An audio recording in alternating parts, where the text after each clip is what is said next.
বৃহৎ ষড়যন্ত্ৰ এতিয়াই নহয়, আজি 1.5 বছৰ ধৰি ষড়যন্ত্ৰ তেওঁলোকে ষড়যন্ত্ৰ কৰি আছে। মোৰ টিকেট কাটিবৰ কাৰণে কিমান কৰিলে চাওক, এভাৰেজ মই আপোনালোকক কোৱা নাই, ডেইলি এভাৰেজ 3টাকৈ 4টাকৈ পৰ্টেল উলিয়াই এতিয়া ভিডিঅ' নচা ভিডিঅ' দিছে বোলে, সেই ভিডিঅ'বিলাক পূৰা আজিকালি AI দি বনাই পূৰা মেনিপুলেট কৰি কিনে বনাই আছে, সেইখিনি কৰি আছে। তাৰ আইনী ব্যৱস্থা লৈ আছে, ইতিমধ্যে কেছ দিয়া হৈছে এইটো ফেক একাউণ্ট দি কৰি আছে।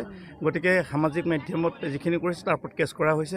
আৰু মোৰ বিশ্বাস আছে যে যিকেইজনে মানে ফেক একাউণ্ট দি কৰিছে বা বিৰোধী পক্ষ আছে ইয়াত, আৰু বহুত পক্ষ আছে, সকলো নাম আপোনালোক অপেনলি নকওঁ, তেওঁলোকৰ ওপৰত ব্যৱস্থা হৈ আছে। তেওঁলোকৰ নামত কেছ দিয়া হৈছে, যোৱাকালি দি আছে, ময়ো দি আহিছোঁ, আৰু মোৰ পৰিবাৰে দিছে, মোৰ দলৰ ফালৰ পৰা দিয়া হৈছে। তেওঁলোকৰ ইনকুৱাৰী হৈছে, ওপৰৰ পৰা গোটেই মানে আমাৰ ক্ৰাইম ব্ৰাঞ্চত দিয়া হৈছে, গোটেইখিনি তদন্ত হৈ আছে। মই ভাবোঁ তেওঁলোকৰ ওপৰত ব্যৱস্থা লোৱা হ'ব। জনমানসত সেৱা প্ৰতিপন্ন কৰাৰ বাবে মোক জনসাধাৰণে জানে, ডিগবৈ সমষ্টিৰ প্ৰত্যেকজন ব্যক্তিয়ে জানে, আজি মহিলাসকলৰ ওপৰত যদি তেওঁলোকে বেয়া অপমান আনিব লাগে, মোৰ লগতো হাজাৰ হাজাৰ মহিলা ঘূৰি থাকে। কোনোবা এগৰাকী মহিলাই ক'ব পাৰিব নেকি? আজি নিৰ্বাচিত প্ৰতিনিধি প্ৰায় 60-70% মোৰ লগত থাকে, মোৰ পঞ্চায়ত প্ৰতিনিধিসকল থাকে। তেওঁলোকে কোনোবা ক'ব পাৰিব নে কাৰোবাক মই আশালীন ব্যৱহাৰ কৰিছোঁ বুলি? কোনোটো ক'ব নোৱাৰে।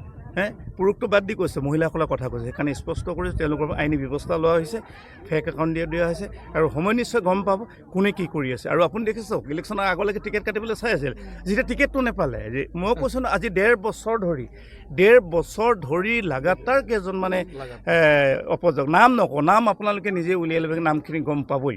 সমষ্টি বাহিৰত মোৰ সমষ্টিত বিৰোধ নাই, মোৰ সমষ্টিত প্ৰতিদ্বন্দ্বী নাই, প্ৰতিদ্বন্দ্বী 2-এজন আছিলে যদিও মোৰ বিৰুদ্ধে কোৱা নাই। কৈছে আমি ডেম'ক্ৰেচি ছিষ্টেমত সকলোৰে অধিকাৰ আছে টিকেট বিচৰাটো, কিন্তু অপমান কৰি বাহিৰৰ সমষ্টিৰ আছে নহয়।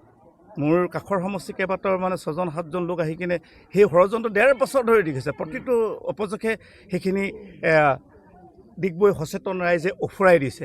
তাৰপাছত টিকেট নোপোৱাৰ পাছত পাছত আকৌ এইটো এটা নতুনকৈ এটা কুটনেট ৰচনা কৰিছে যে নমিনেশ্যন দিয়াৰ পাছত, আৰু এইবিলাক যে থাকিলে কেতিয়াবা দিলেহেঁতেন, বুজিছে নাই?